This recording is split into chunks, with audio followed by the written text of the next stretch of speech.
Imagine pulling into your quiet suburban cul-de-sac, the kind where picket fences gleam under manicured lawns, only to find your backyard ravaged like a war zone. Your prized stack of premium cedar planks, $25,000 worth, earmarked for that long-dreamed deck, vanished, replaced by deep skid marks from some industrial thief. And the kicker? A smug letter from the HOA accusing you of poaching their community resources, as if you'd snuck into their precious greenbelt at midnight with a chainsaw. Tom Reynolds had lived in Evergreen Estates for 5 years, a modest ranch-style home in suburban Denver where the air smelled of fresh-cut grass and unspoken resentments. He was the quiet type, an IT guy who kept to himself after a nasty divorce rumor mill painted him as the villain. Whispers of deadbeat dad that weren't true. But who bothers with facts in a neighborhood ruled by gossip? Tom bit his tongue, watched from his window as the HOA board, led by the indomitable Barbara Babs Kensington, patrolled like self-appointed sheriffs. Babs was the epitome of suburban overlord, plump cheeks flushed with perpetual indignation, pearls choking her neck, always spouting for the greater good, while finding folks for slightly overgrown hedges. One crisp autumn morning, Tom stepped out back and froze. His cedar delivery, fresh from a certified Colorado mill, was gone. Poof. Just tire gouges and a clipped fence wire. He knelt, tracing the ruts, his mind racing. Who the hell? He muttered.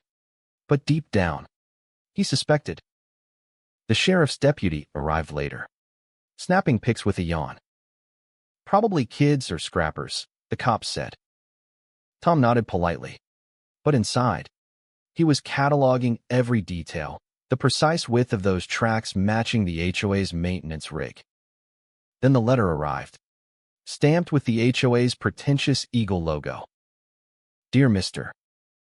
Reynolds, it read in Babs' flowery script. We've reclaimed illegally sourced materials from your property to prevent ecological harm to our protected commons. Consider this a courtesy notice. Tom chuckled bitterly, crumpling the paper. Illegally sourced? He'd paid top dollar, with receipts time-stamped like Holy Writ. But the rumors flew faster. Tom's hoarding stolen wood, neighbors whispered at mailboxes. He stayed silent, brewing coffee, plotting. The tension boiled at the next HOA meeting in the bland community hall, fluorescent lights buzzing like angry bees. Babs stood at the podium, her blazer straining, beaming that plastic smile. Folks, we've enhanced our picnic area with reclaimed timber, saving the environment one plank at a time. The slide showed Tom's cedar, now framing a half-built gazebo. Tom rose slowly from the back row, folder in hand. Reclaimed from where? Exactly, he asked, voice steady. Babs blinked.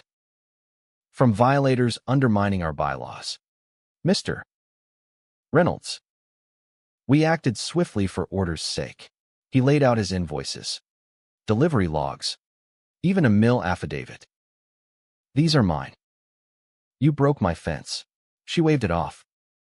We'll review. Meanwhile, the project's vital. Think of the children. A timid board member piped up. Babs. Isn't that the wood from his yard? Her glare could curdle milk. Nonsense. Harold. Details. Tom didn't storm out. He smiled faintly, noting how Babs' hands trembled. Back home, he dug deeper. A tip from a disgruntled ex-board member via anonymous email. Slack chats where Babs crowed. That loner's deck would ruin our aesthetic. Divert the wood. It's practically ours. Tom forwarded it to a sharp lawyer, Sarah Klein, who grinned like a shark. This isn't oversight. It's theft with a bow. She slapped an injunction on the gazebo. Freezing construction. Online, Tom posted scans on neighborhood forums. HOA swipes my lumber. Builds their toy, proof inside. It viralized. Comments flooding. Classic Karen move. Babs countered with a fake inspection report, claiming Tom's would match their endangered grove. Laughable. since her grove was imported spruce. The showdown hit the county courthouse, packed with rubberneckers. Sarah eviscerated Babs on the stand. "You reclaimed it 3 days before your report existed?" Babs sputtered, pearls clacking. "We prioritized community harmony." The judge's eyes narrowed. Harmony via burglary. Exhibits piled up, GPS trails. Serial stamps on the gazebo matching Tom's order. Even a Forrester's analysis debunking her E. coli's. When Sarah read Babs' slack, "He's just bitter. Let's teach him conformity," the room gasped.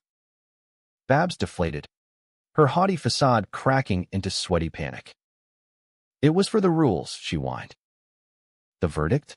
Grand theft charges. Babs fined $50,000. Barred from boards forever. The HOA, riddled with her cronies, faced audits that exposed years of petty tyrannies. Dissolution loomed. Tom rebuilt his deck that spring. Neighbors now dropping by with tools. Not side-eye. No more whispers, just barbecues under his sturdy cedar. He carved a subtle plaque, built on patience, not permission. As the sun set, he sipped beer, watching kids play freely. Power trips crumble when exposed. Babs learned that the hard way. But tell me, was Tom the villain for fighting back? Or was Babs just enforcing order gone mad?